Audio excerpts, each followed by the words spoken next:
I read some very disturbing statistics this week. 3/4 of Americans think that corporate corruption is on the rise. And 62% of those Americans feel that it's at an epidemic proportion. And this might not surprise you, but 1 out of 5, 20% of Americans feel that they can trust the banking system. And unfortunately, the thing that really disturbed me about that article was that this is the new normal. People thought this was the new normal. And something's terribly wrong with that whole thing. In fact, there's something wrong with a lot of corporations today and a lot of the ways we approach ethics, because ethics is really an inside job. And oftentimes we try to do it from the outside in. In fact, today you would search very long and hard to find a publicly traded company that didn't have a code of ethics. And those codes oftentimes are nothing more than personal or public relation offerings in those companies. And if you did a little research, you would discover as well that a lot of those organizations that made the corporate Hall of Shame had great codes of ethics. Not only that, they were listed as the top companies to work for. And some of their CEOs were even CEOs of the year. And people that were interviewed in those organizations said that those codes of ethics had very little influence over their behavior. Something's very wrong, and the wrong thing about that is the model. It's an outside-in model that thinking that somehow outward compliance is going to make me a more ethical person, where really it's a transformational model inside out, that character is what's going to make me a more ethical person. And so what I would like to do is just take a few moments and talk about that, talk about ethics from the inside out, and really give you 3 things that help us grow from the inside out. Because these are very important. And the reason they're important is because who you are as a person is what most impacts the system. Not the amount of data that you have, not the amount of information that you know, not the amount of skills that you have mastered. Those things are good and important. But the thing that most impacts the system, whether it's your living space or your workspace, is who you are as a person. In fact, who you are as a person is where you are everywhere. That sounds like a tongue twister, but it really is true. For instance, if you take an orange and squeeze it at home, orange juice comes out. If you take that same orange and squeeze it at your workplace or the boardroom, tomato juice doesn't come out. Orange juice comes out. Because you're the same both in your living space and your workplace. You are who you are. And I'd like to give you just 3 principles that I think really help us really transform from the inside out and make us more ethical in what we do in our conduct. The first one is embrace your purpose. This is very important. In other words, who are you really and whose are you and what do you believe in that's bigger than yourself? That's very important to understand. Clarity of purpose leads to clarity of conduct. And you need to have that down, your non-negotiables, those things that you will not negotiate about. And you really can't have a peak performance unless you have a peak purpose. You really need to know where you're going. What is your philosophy? How are you going to conduct yourself, whether they're enforceable or not? I call them your non-enforceables, the things that you will do even though they're not enforced. Your philosophy is very important. You probably recognize this face, Dennis Kozlowski. He was the former Tyco CEO. He was CEO of the year, by the way, in some of the journals and papers. But he had a philosophy of hiring in Business Week, and he was interviewed, and he said this: I hire them the same as me, smart, poor, and wants to be rich. Now, I submit to you that if your goal in life is to be rich, and that's your number one purpose, and that's a major thing in your life, you'll do anything in order to get money. You might even cheat. You might even cheat stockholders. So it's very important to know your non-negotiables, where the things that you will not negotiate on. It's very important because the way you see your life is the way you shape your life. In fact, the way you define your life is the way that you determine your destiny. And we don't see things as they are. We see things as we are. So it's important to know what your real purpose is from the inside out. Transformational, not transactional, but transformational. To really know where you're going. Because when things get tough and the pressures come and things go at a high velocity, you can get in trouble if you're not really sure about who you are and what you want to do and where you're going. A few years ago, my son and I had the incredible privilege of driving race cars. It was really crazy, quite frankly. It was a Formula One race car, and we got out there, and we're novices. We're not race car drivers, but we would get these things up to over 160 miles an hour. Now, for a racer, that's nothing, but for us, that's pretty exhilarating, let me tell you right now. And it was on an oval track. We got to take 10 laps around this track at high speeds, but they gave us a lot of instruction beforehand. And so they taught us how to put on the fire suits and how to put on the fire hat and then the helmet over that and then get down in this little car and strap yourself in and then jam the steering wheel in after you're in the car because you can't do it before. But one of the things they taught us before all of that, they gave us some instruction, and one of the things they emphasized over and over again is whatever you do when you're going around that turn at a high velocity, do not look at the wall.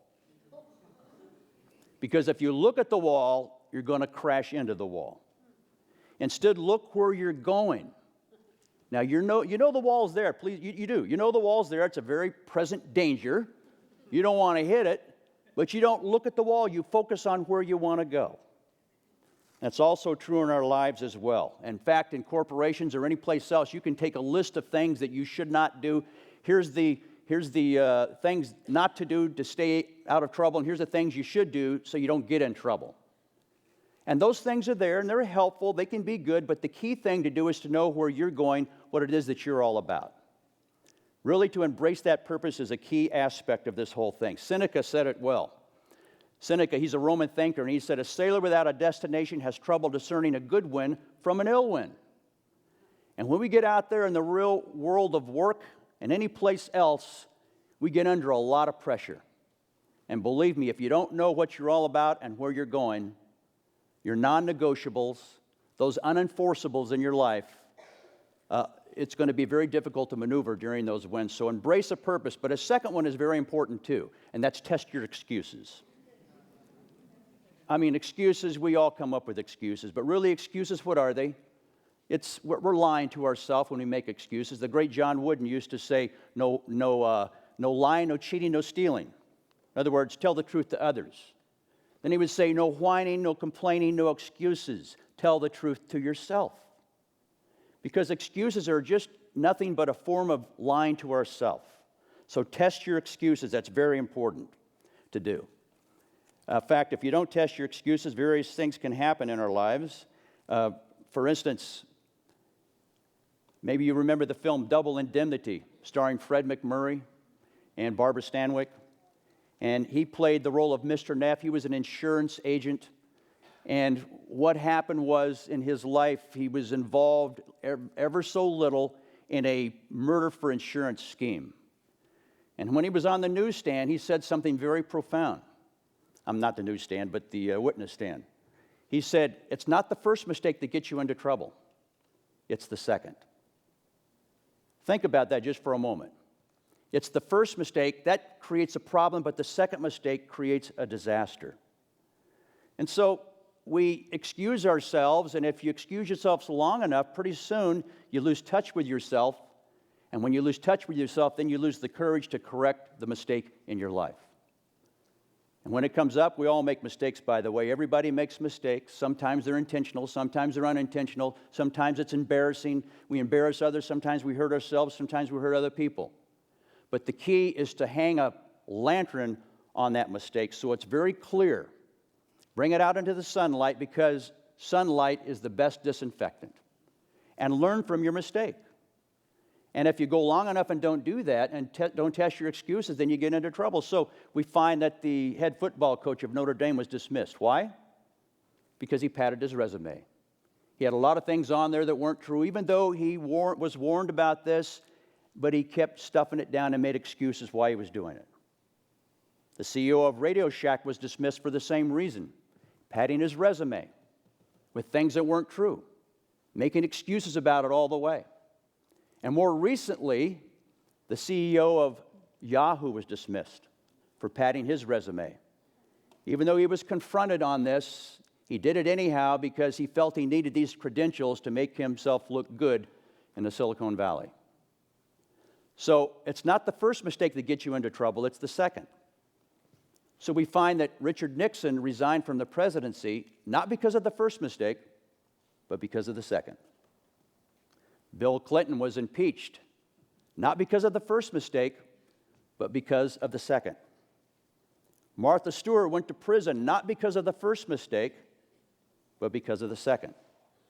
The first mistake creates a problem, the second mistake creates a disaster. So again, everybody makes mistakes, but the key is to hang a lantern on those things and learn from that mistake. Nobody drowns by falling in the water. You drown by staying there. So when you fall in the water, get out, let the sunlight dry you off, learn from it, and move on. Let me give you a third one. And this one is oftentimes really dismissed. By the way, we'll skip Scott Sullivan here. He's had enough bashing over the years. And he knew what he did was wrong. The third one is self-differentiate. And this is very important, and I emphasize this one because most people don't understand what self-differentiation means.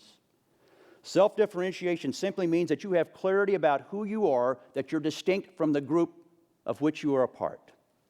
And it's very important to understand that. There's clarity. You define yourself in the midst of the group. So you know where you end and the group begins. And it's very important. You see, we have basically, that's what maturity is all about as well. Maturity is the willingness, go back here one. Maturity is the willingness to take responsibility for your own emotional being and your own destiny. And that means you know who you are, you know where you end and others begin. And it's very important because there's some forces that take place in life. Two great forces in life. The two driving forces are this: the force for togetherness and the force for separateness. And these two forces, togetherness and separateness, must be kept in perfect balance. Oh, we go back and forth, but you got to keep them in balance as best you can. And when the force for togetherness is too strong, the lines of who we are as a person, distinct from other people, get diminished. And we get enmeshed in the group. It's herd instinct. It's groupthink. It's mob psychology. It leads to dysfunction. It leads to dysfunction in families. It leads to dysfunction in groups. It's what gangs are all about. It leads to dysfunction at the workplace as well. So if togetherness is too strong, we get enmeshed. If separateness is too strong, we isolate ourselves from the group. There's no learning that takes place. The feedback loops are all destroyed. There's no accountability. So these two must be kept in balance with one another. Defining yourself is critical when you're a part of that group. You're still a part of the group. You don't detach from the group, but you know where you end and the group begins. Force field theory. This is why this is so important. When people get together, they create emotional force fields. And it's strong and it's powerful. You've experienced it. You know what I'm talking about. And even though you can't see it, it's powerful, very powerful. It's like the gravitational force field. When matter comes together, what happens? Matter creates a gravitational force field. And it's strong and it's powerful, but something happens. Now, once it's created, the force field has more power over the matter than the matter that created it in the first place. And that's why the planets are stuck. They're stuck in orbit. They can't get out. Now, the difference between people and planets is threefold. People have intelligence, people have self-awareness, but people also have the ability to self-differentiate.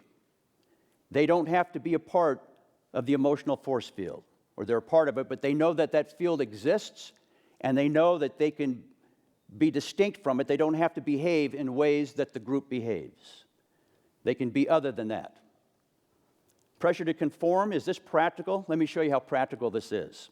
There was a man by the name of Solomon Asch. He did a study called The Effects of Group Pressure on Modification Distortion, which is a big way of saying pressure to conform. And this is what he did. He did this experiment over and over again.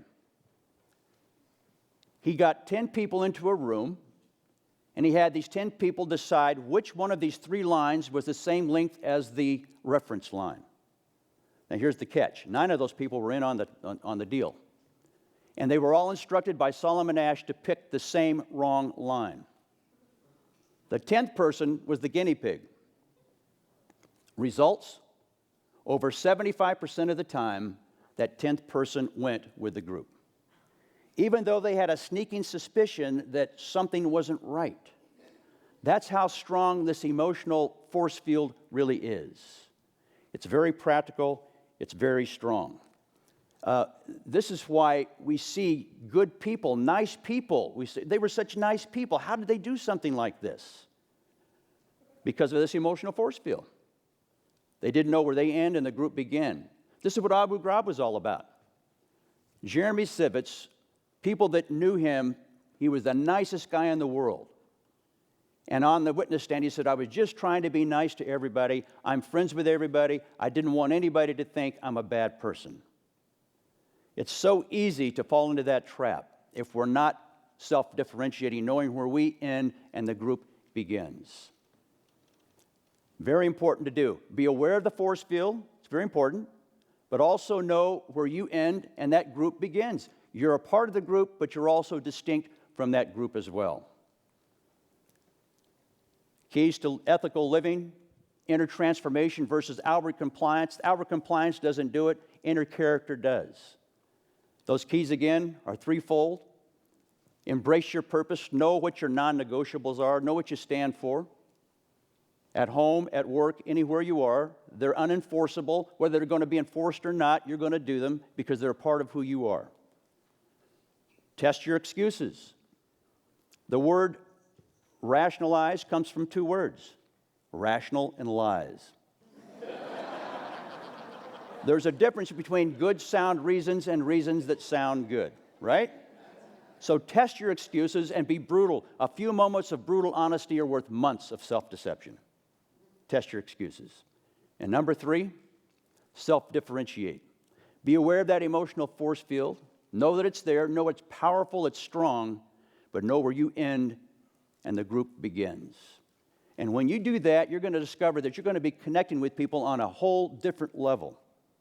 And that's important because everybody communicates, but a few connect. We are human beings, not human doings. Therefore, we need less input and more input. We teach what we know. We reproduce what we are. Thanks.